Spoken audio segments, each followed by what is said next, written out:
Welcome, everyone. I'm Jeffrey Goodman, Director of Marketing and Development for the YMCA of Northwest Louisiana. And we're here at 318 Latino Studios for Shreveport-Bossier, my city, my community, my home. And we're going to have a super special discussion today. We've got the one and only Terri Matthews. Terri, thanks for being here. Yeah, thanks for having me. Of course. So Mudbug Madness is coming up. It'll be held this year from May 23rd to May 25th. My first question for you is, talk to me a little bit about what will be the same this year as in previous years, and then some of maybe what will be different. Okay. Yeah, someone asked me this question. I said, I knew you were going to ask me what's new and what's the same. What's the same is we've got crawfish, obviously, and this festival was built on the boiled crawfish. But approximately, you were telling me before we started, approximately about 80,000 pounds of crawfish, boiled crawfish. Now there's crawfish served up in etouffee and fried crawfish tails and things like that. But we've got 25 other food vendors that have pretty much everything as well as you would expect at a festival. But obviously it was built around the boiled crawfish, and that was long before you could get it all year long. Let me stop there for a second. So for people who are younger than us or who didn't grow up here, when I was a kid, that's right. I mean, I didn't even think about that. But when I was a kid, Mudbug Madness was one of the only times a year that you could get boiled crawfish in this part of the state. That's right. There were no restaurants serving boiled crawfish, and it's still super special. The festival is, but it was different just because it was the one and only time of year that you could get it locally. That's right. We started off as just like a little one-day festival around the courthouse square, and brought in some boiled crawfish and boiled it up the old-fashioned way without the big rigs, and this is what it's grown into today. And of course, now we're 3 days. We have 2 stages, over 30 bands. Neil McCoy's going to be our headliner on Sunday night, so we're excited about that. But yeah, so a lot of the same, because we believe in if it ain't broke, don't fix it. And it's not. It's 41 years strong, and we're proud of that. As far as new things, we try to add something new every year. Last year we added Latino night, which was a huge success on Sunday night on our swamp stage, and we're going to do that again.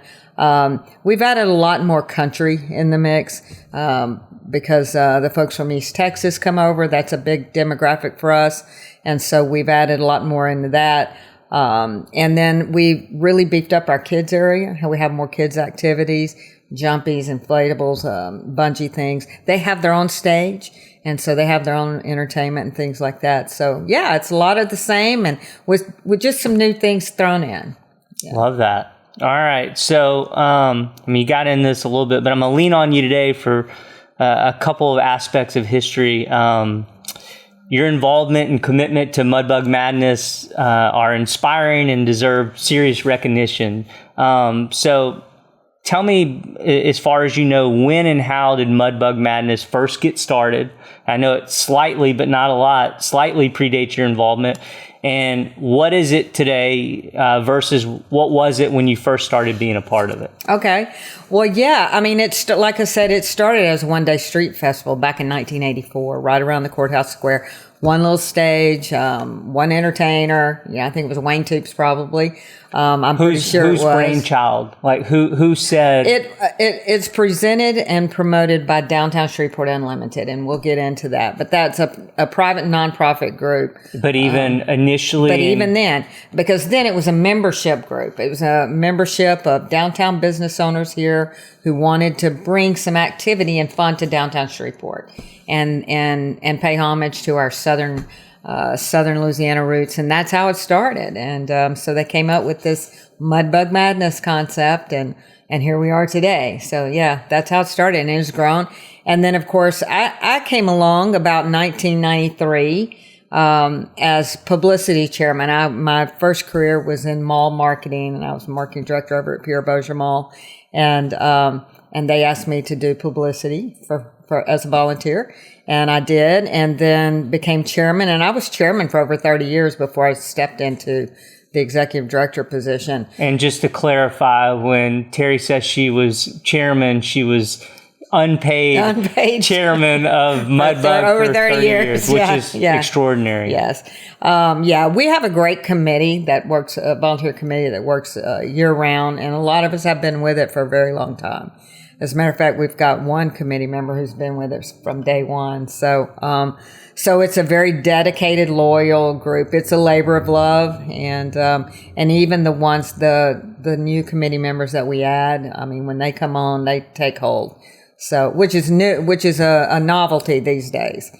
But yeah, and then we saw it go from that to, back in the old day of the old expo hall, and there was no casinos, and there was just parking lots. And so we would close down parking lots at 5:00 on Friday and throw up a festival site and have to knock it down on Sunday. And, those were the days. As a matter of fact, someone, dropped by the other day with a bunch of old pictures of when it was then, the old pole tents and things like that. And so then Hightower built this beautiful festival plaza, and here's where we are today. Yeah.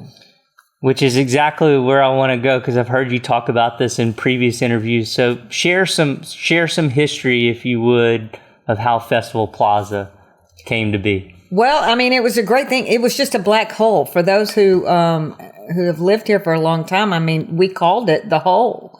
Up underneath the interstate, and it was just an eyesore, and I'm sure you know that. And so as the casinos started coming and building parking lots and things like that took up those lots, the mayor's council kind of got us together. Those of us who were involved, Kip Holloway from the Revel, and me, and the Good Times Festival, and got a little coalition going, and started asking us, what do you need? We've got this property that, and we couldn't see it. We couldn't picture it, but Kevin Bryan could picture it. And so he's a Kevin Bryan, the architect. The architect, yeah, and some engineers. And great architect. Yeah, so they built us this beautiful festival plaza, and we're happy, yeah.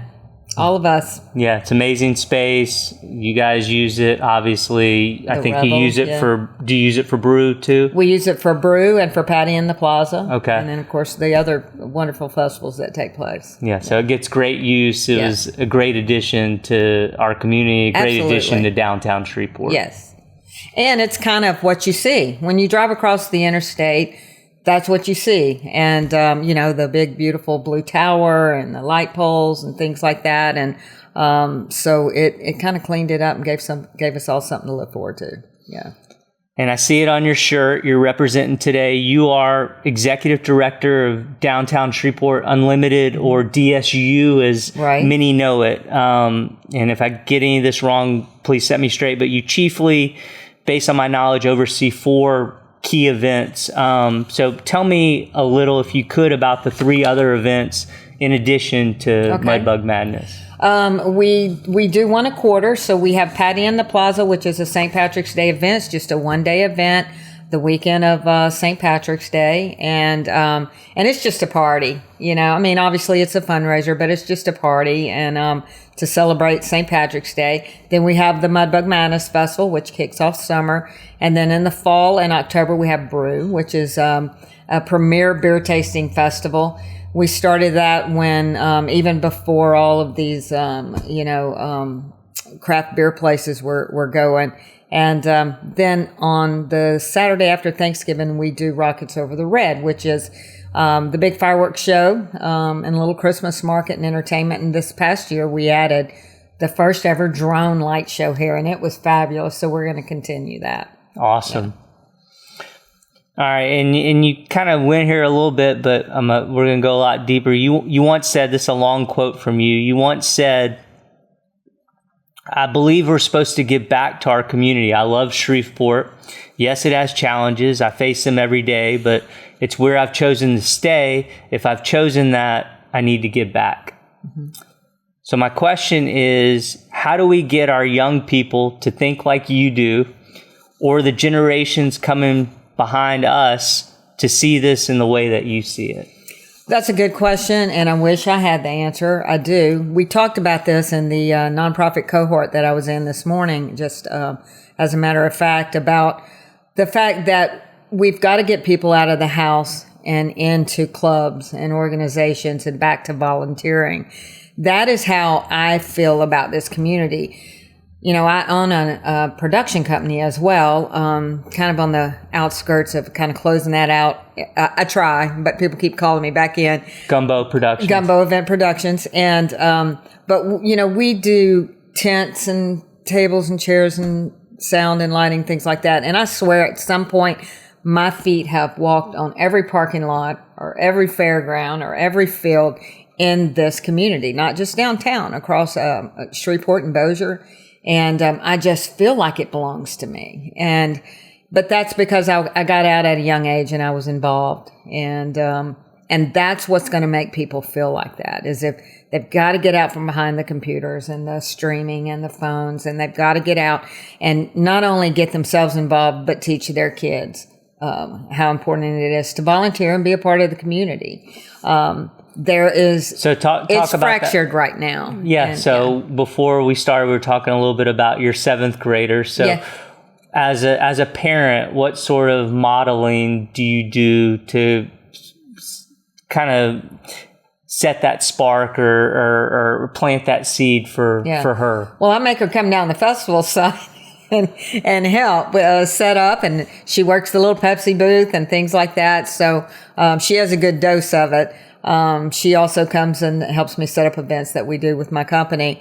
But I also, I'm on the board of directors for Go for Kids, which are the bags that we give to kids that go into foster care.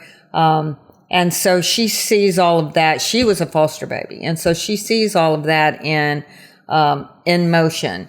And picking up litter when we go for our walks, we take a bag and we pick up litter. So I try to teach her that it's important to take care of your community. I love that. Yeah. All right, this is my hard question. So DSU is housed in the Visit Shreveport-Bossier office building, right through the alley from us. You walked over here for today's discussion. I know Visit Shreveport-Bossier has done great work around trying to pinpoint the best way to brand us and find what our unique identity is as a community. Many cities similar size to us have large universities and or sports teams that bring the community together. We probably will never have either of those things in Shreveport-Bossier, but we do have numerous great events like the ones that you oversee.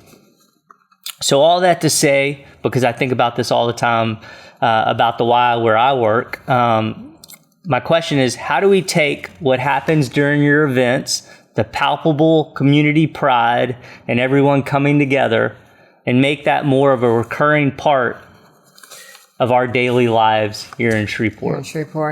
I've been saying this for a couple of years. We need to do a better job of branding ourselves.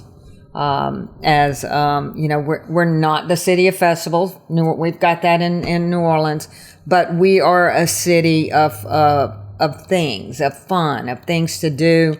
There's something to do every single night of every single week. And we need to do a better job, I think, of branding that and not just to the outer market. I think we need to do a better job of branding that within our own community and let it spread. Yeah. Yeah. One of my favorite things I've heard recently, I was moderating a panel, I guess it was about a year ago at the Film Center, and Wendell Riley was saying, you hear all the executive director of the Film Center was saying, you hear all the time there's nothing to do in Shreveport-Bossier until you try and plan an event and you realize there's not a free weekend all year. Not a free weekend. That's right. Yeah. And it is the truth. I mean, it is the truth. And sometimes I look at my schedule and just think, God, I just want to stay home. Just one weekend. I just want a weekend at home. But there is definitely something to do, and not just for festival goers. There's something to do for families. There's something to do for the sports fanatic. There's things to do for everyone, every demographic. Yeah, and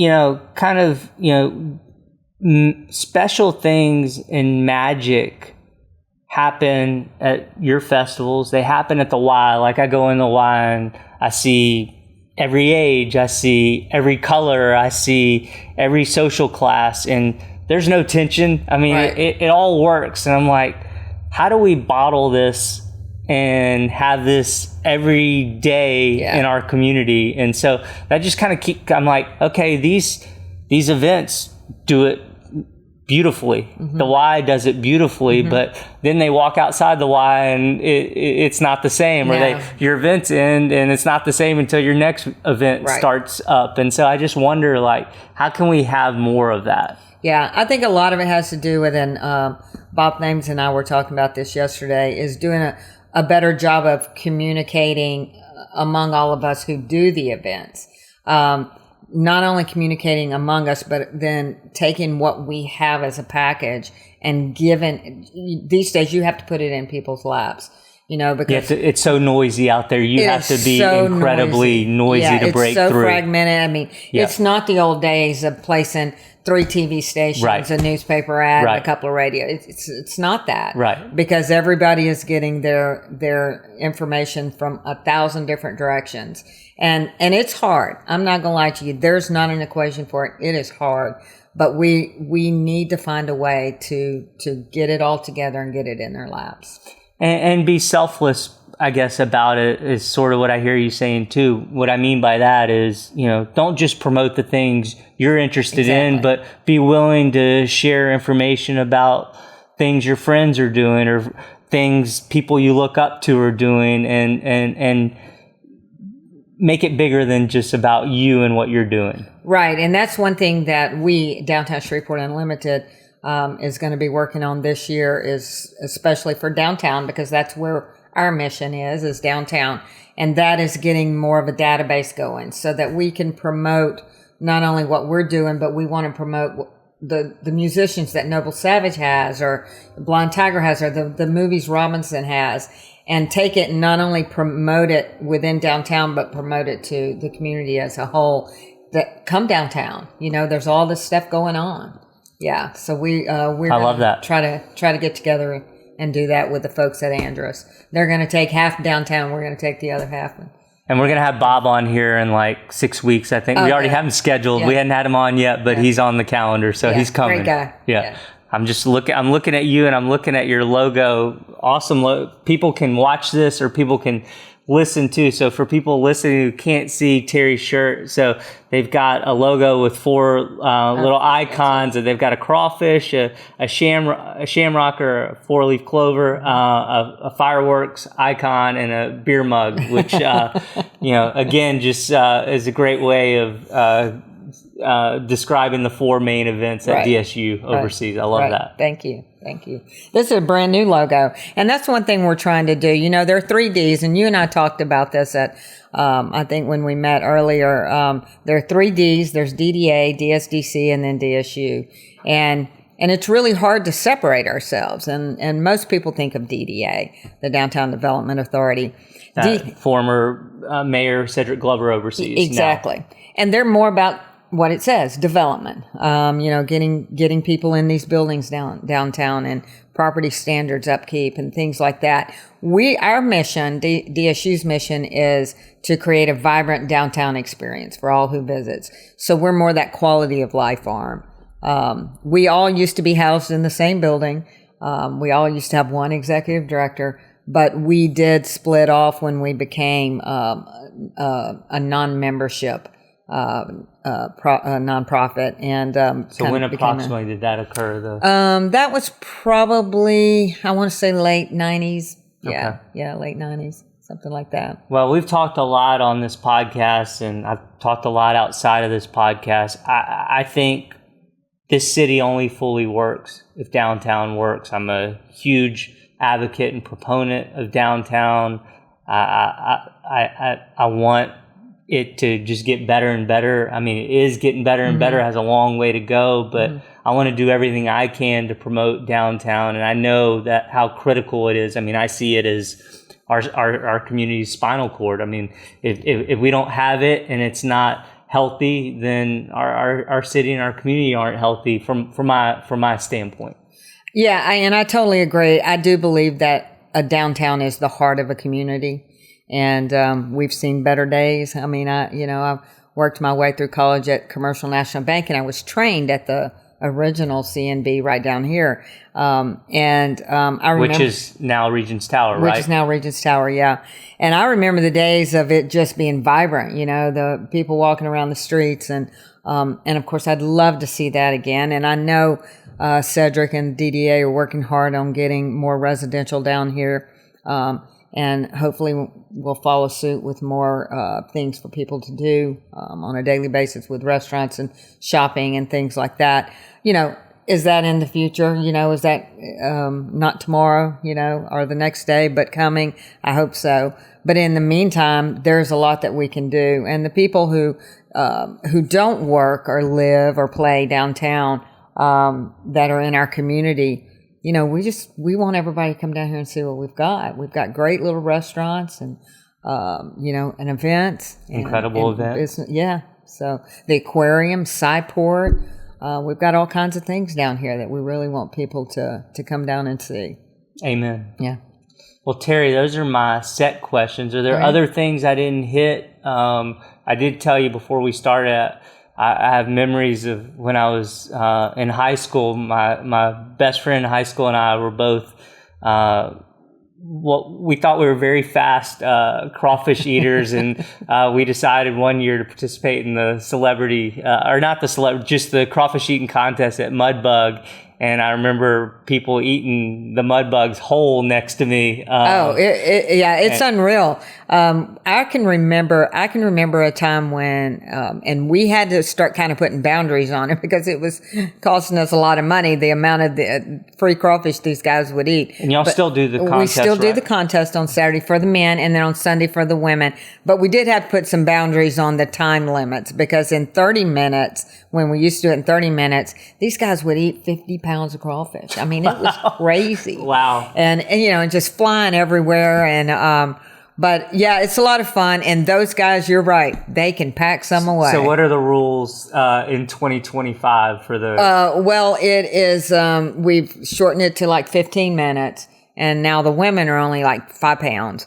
And so we've kind of, kept it where we can control it. Yeah. But the celebrity contest is a lot of fun too. So I'm going to try to get you in that on opening day. I told you I'm going to look at my calendar. If I can do it, I'm there. Yeah.